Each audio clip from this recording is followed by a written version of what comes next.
की जय हो। सियावर रामचंद्र भगवान की जय हो। परम आदरणीय प्रेमी सज्जनों, बड़ा ही हर्ष का विषय है कि हम सभी लोग हनुमानगढ़ी मंदिर के प्रांगण में बैठ करके सुंदर कांड का सुंदर पाठ कर रहे हैं।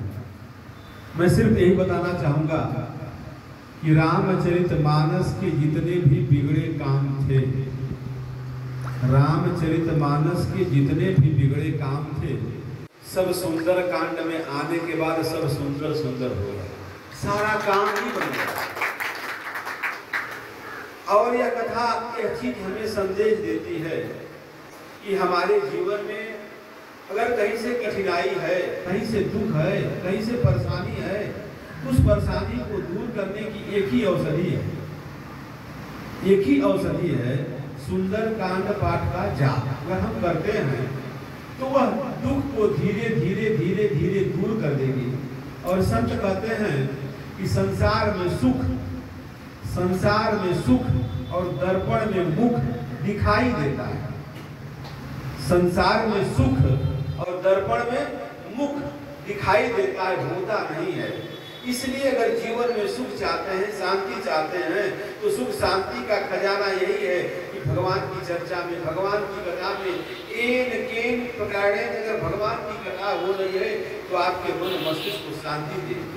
और जो लोग इससे दूर हैं उनके जीवन में बड़ी ही कला है, बड़ी ही कलुषता है, बहुत ही कलुषता है।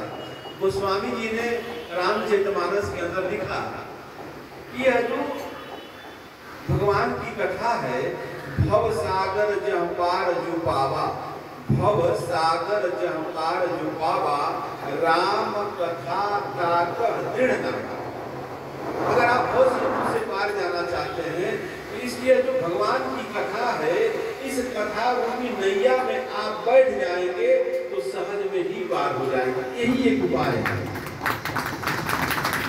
इसलिए हम यही आपसे कहना चाहेंगे कि अगर हमारे जीवन में जो भी परेशानी है, उस परेशानी को दूर करने का मार्ग यही है। और हनुमान जी ऐसे देवता हैं, गोस्वामी जी कहते हैं और देवता चित से सर्व, बहुत भटकने की आवश्यकता नहीं है। इन्हीं शब्दों के साथ भगवान जी के चरणों में वाणी को विराम।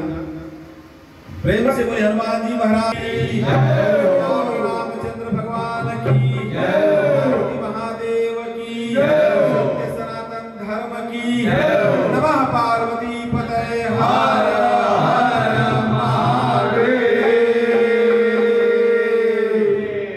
आगे आरती होगी, आप लोग प्रसाद लेके जाएंगे।